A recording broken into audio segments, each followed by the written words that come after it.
On termine aujourd'hui notre compte-rendu du Paris Games Week, un salon qui, sans être parfait, avait le mérite de présenter l'immense majorité des jeux sortant en cette fin d'année.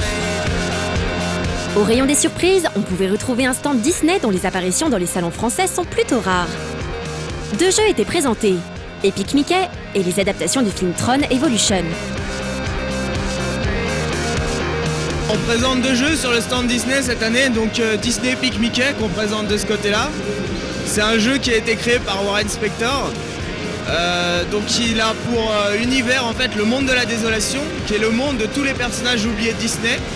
Et Mickey arrive dans ce monde de la désolation parce qu'il a fait une bêtise, un peu comme dans le film Fantasia, et donc il y va pour la réparer. Il est emporté là-bas pour la réparer.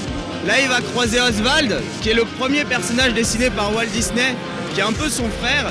Et toute l'histoire du jeu, ça va être la réconciliation entre ces deux-là. Et le deuxième jeu qu'on présente, c'est Tron Evolution. Donc il y a le film Tron, l'héritage qui va sortir le 9 février 2011. Et en fait, le jeu de nous, Tron Evolution, ça va faire le lien entre le premier film Tron et celui qui sort en février. Donc on va permettre de découvrir qu'est-ce qui s'est passé depuis le premier film, pourquoi on en est arrivé là. Ça va donner aux joueurs des éléments supplémentaires par rapport aux simples spectateurs. Un peu à la manière de l'espace Nintendo, le stand Namco Bandai était divisé en trois parties distinctes. Gamer avec Fallout New Vegas et Enslaved. Manga avec les jeux tirés de Naruto et Dragon Ball. Puis famille avec divers jeux. Parmi ces derniers, on retrouvait Family Trainer 3, qui se joue toujours avec un tapis, deux adaptations avec Moi Moche et Méchant, ainsi que Ben 10 et Coiffure Academy. Mais les jeux qui remportaient sans conteste le plus de succès étaient sans aucun doute Naruto Ninja Storm 2, puisqu'un concours était organisé. Pour ce qui est de Dragon Ball, on ne trouvait pas un mais deux jeux.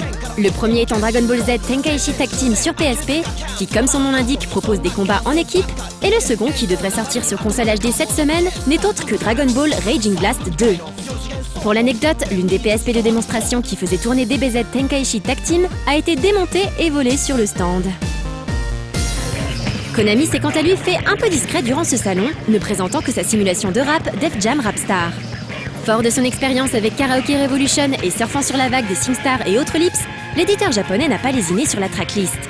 Sur le stand, les amateurs de hip-hop pouvaient en effet se la jouer sur des titres interprétés par des poids lourds du rap US comme Tupac, Public Enemy ou encore Busta Rhymes. Les artistes français n'étaient pas en reste et les joueurs pouvaient également poser leurs lyrics sur Ma Benz des NTM ou bien Qui peut me stopper de La Fouine.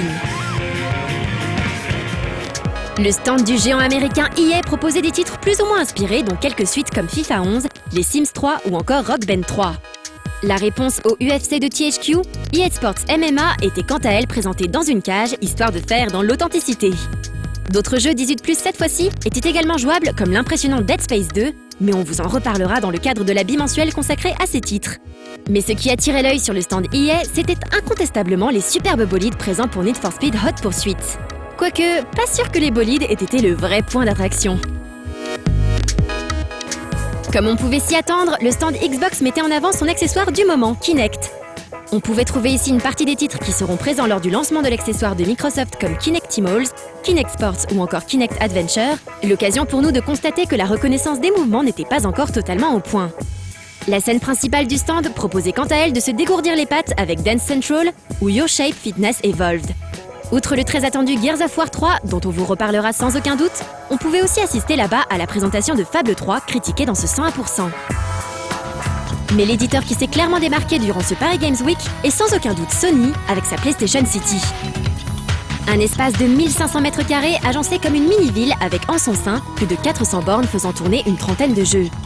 Outre les différents happenings, les babes aux formes au moins aussi intéressantes que celles des voitures présentes sur le stand, un salon de coiffure qui n'avait pas vraiment sa place ici, et les multiples distributions de goodies sur leur scène centrale, on pouvait entreapercevoir, si on avait de la chance, le champion Sébastien Loeb, venu pour faire la promotion de GT5. L'espace enfant offrait quant à lui la possibilité de découvrir Invisimals, Little Big Planet 2, ainsi que les nouveautés iPad liées au PlayStation Move. On pouvait enfin se défouler sur le prochain SOCOM, prévu pour 2011, The Fight et son contrôle au PlayStation Move plus que bancal, et enfin Killzone 3 qui, on s'en doute, est destiné à un public majeur.